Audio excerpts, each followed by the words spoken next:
आखिरकार क्या हम ये कह सकते हैं कि गॉड की खोज जीवन को कोई मीनिंग देने के लिए होती है? क्योंकि हम कहते हैं आखिर ये जीवन है क्या? अस्थाई, बेहद उबाऊ, बार बार दोहराया जाने वाला, विनाशकारी, कन्फ्लिक्ट, ईर्ष्या, गुस्सा, क्रूरता, अपार दुख जिसका कोई अर्थ नहीं दिखता। इसलिए हम कहते हैं कि हमें कुछ बहुत ज्यादा चाहिए, कुछ सुप्रीम। और यही अधिकांश रिलीजन्स का पैटर्न रहा है। आप धार्मिक संगठनों पर थूक सकते हैं, चर्चेस, टेम्पल्स, मॉस्क्स पर भी, लेकिन वो फीलिंग बनी रहती है और उसी फीलिंग का इस्तेमाल किया जाता है अंधविश्वास को बनाए रखने के लिए, संस्थाओं को चलाने के लिए। और वो सारा खेल, उसमें जाने की जरूरत नहीं। मनुष्य को ऑर्डर चाहिए, ये बिल्कुल अनिवार्य है, क्योंकि इसके बिना जीवन एक युद्ध बन जाता है और उसमें कोई शांति नहीं होती। और जब उच्चतम स्तर का ऑर्डर होता है, घर संभालने वाला साधारण ऑर्डर नहीं बल्कि गहरे स्तर का ऑर्डर, तब माइंड पूछता है क्या बस इतना ही?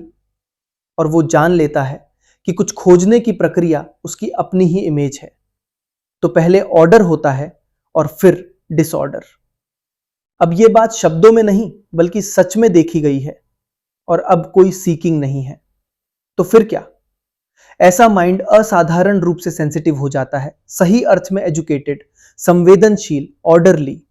फिर भी वो पूछता है अब क्या? लेकिन ये अभी भी बहुत निचला स्तर है। वो रिफाइंड हो सकता है, कल्चर्ड हो सकता है, फिर भी वो बहुत छोटी सी बात है। तो माइंड कहता है खोजे बिना अब मैं क्या करूं? वो शांत हो जाता है। लेकिन केवल शांत होना काफी नहीं है। मैं न्यू दिल्ली में एक बाग में टहलता था। हर दिन सूरज डूबते समय एक गरीब आदमी साइकिल पर आता था। वो साइकिल एक पेड़ से टिकाता, पालथी मारकर बैठता और पूरी तरह क्वाइट हो जाता। उसका शरीर बिल्कुल स्थिर रहता था। मैं उसे रोज देखता था। वो शायद किसी सरकारी विभाग में क्लर्क था, लेकिन उसके लिए ये क्वाइटनेस ही जीवन का सार थी। वो एक भी दिन नहीं चूकता था। उसके लिए वही ब्लिस था। लेकिन भीतर से वो क्लर्क ही बना रहता है, शांत रहता है, लेकिन वही रहता है। इसलिए मैं कहता हूं केवल क्वाइटनेस काफी नहीं है। Quietness, silence, meditative mind, religious quality of the mind, order, discipline, अंदरूनी वाइटैलिटी, इंटीग्रिटी, होलनेस, एक्सीलेंस, ये सब जरूरी है। इसके बिना आगे नहीं बढ़ा जा सकता। जैसे शरीर को ऊर्जा के लिए भोजन चाहिए, वैसे ही ये सब माइंड की ऊर्जा के लिए आवश्यक है। तो फिर प्रश्न उठता है, जो चीज माइंड की नहीं है वो कैसे आती है?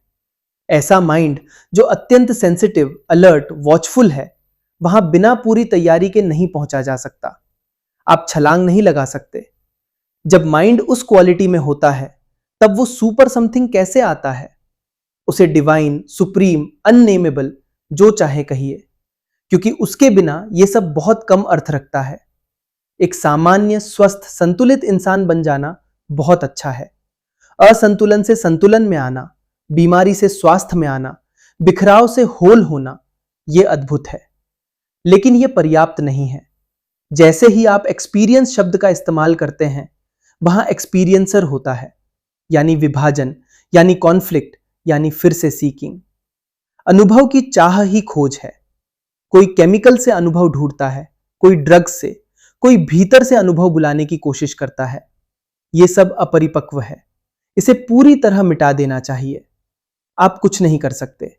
ऑब्जर्वर, सेंसर, एक्सपीरियंसर के रूप में अगर आप कुछ करते हैं तो आप डिसऑर्डर में हैं। यह बहुत सरल है। तो फिर क्या? माइंड पूरी तरह एम्प्टी हो जाता है और पूरे यूनिवर्स के लिए खुला होता है। मान लीजिए आपका घर पूरी तरह सही है, सुंदर, संतुलित, साफ, आरामदेह। फिर भी मन कहता है कुछ और होना चाहिए और वो उसके पीछे दौड़ता है। अब वही मन देखता है कि ये दौड़ भी निरर्थक है। वो सीख करना छोड़ देता है। ये कोई जिद नहीं है, ये सीइंग है। तो क्या वो सुप्रीम टच का इंतजार करे? इंतजार असंभव है, क्योंकि इंतजार का मतलब उम्मीद, अपेक्षा, चाह, और वो फिर से सीकिंग है। क्या वो मेडिटेट करे? हां, लेकिन किसी सुप्रीम चीज के लिए नहीं, बल्कि माइंड को हर अक्यूमुलेशन से खाली रखने के लिए, ताकि कोई अक्यूमुलेशन कभी बने ही नहीं। इसे करके देखिए, आप इसकी सुंदरता देखेंगे। क्या लव मेमोरीज का संग्रह है, इमेजेस का संग्रह है, सेक्स या प्लेजर का विस्तार है? सही अर्थ में लव में जेलसी नहीं होती, एंटागोनिज्म नहीं होता, वो साफ होता है। प्लेजर उसे छूता भी नहीं, जॉय उसका हिस्सा हो सकता है, प्लेजर नहीं। ये सब होना चाहिए, इसके बिना आप कुछ नहीं कर सकते। फिर भी प्रश्न रहता है, वो दूसरा कैसे घटता है? क्योंकि उसके बिना क्रिएटिविटी भी तुच्छ हो जाती है। रोटी बनाने वाला कुक भी क्रिएटिव होता है, तो बिना उस दूसरे के सब कुछ छोटा, सीमित, व्यर्थ और अर्थहीन हो जाता है। अब वो दूसरा कैसे घटता है? इंतजार नहीं, कुछ करना भी नहीं। जैसे ही आप पूछते हैं और क्या है, वही कुछ नहीं बचता। क्या माइंड इस बिंदु तक आया है जहां वो पास्ट से पूरी तरह मुक्त है?